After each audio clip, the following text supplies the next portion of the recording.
and it was through a mutual friend.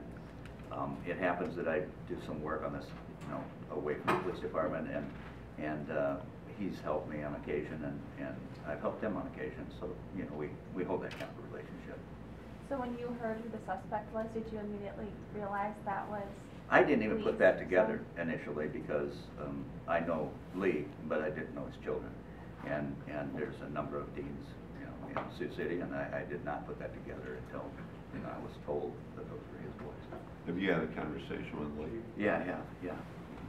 Can you share with us?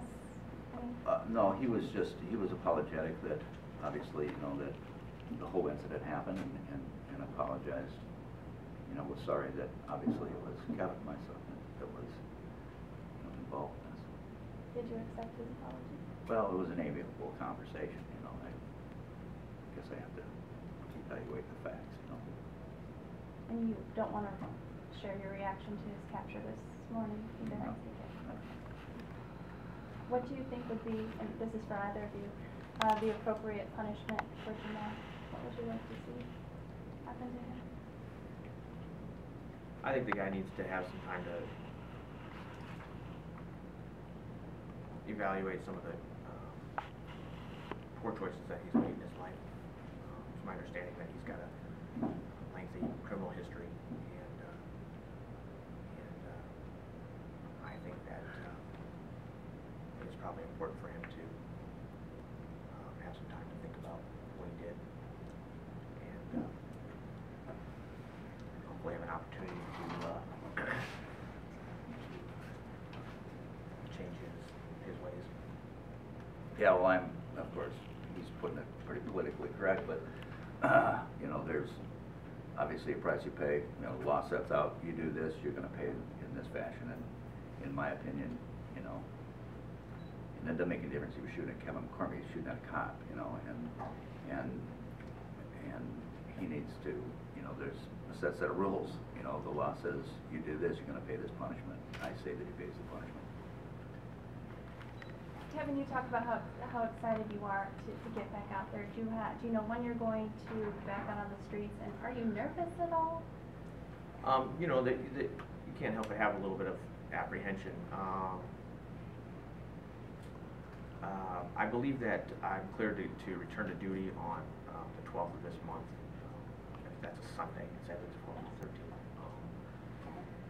And it just worked out that way because of my schedule and the days that I have off, etc. After speaking with a doctor, he and I both came to the conclusion that it would be best that I take just a little bit of time off.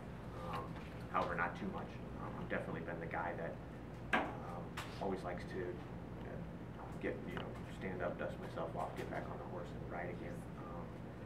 And I don't like sitting around. And so the discussion was made that if we find that this time off is hindering my ability to get over this whole deal, then he's going to give me clearance to return to work sooner, sometime as early as this coming Tuesday. However, it does sound like it might be that Sunday date.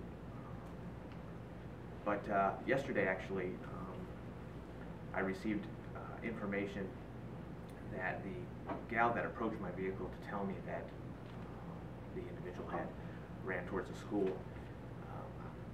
Obviously, when I learned that information, I didn't stick around. I took off, and so I didn't have a chance to meet her at all. And unfortunately, sometimes I think as a police officer, we see so many traumatic things, car wrecks, people getting injured, that we oftentimes become calloused, or we forget that the general public would see something like a police officer shot in the head, blood coming down the side of his face.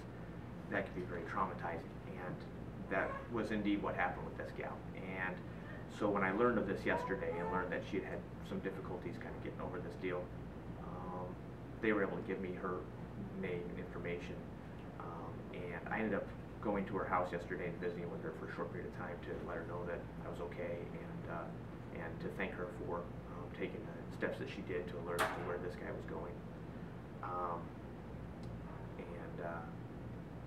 And while en route to her house, she actually lives pretty close to where this all took place. So that was the first time that I drove by the area. I didn't go down the alleyway. I was in my own personal vehicle.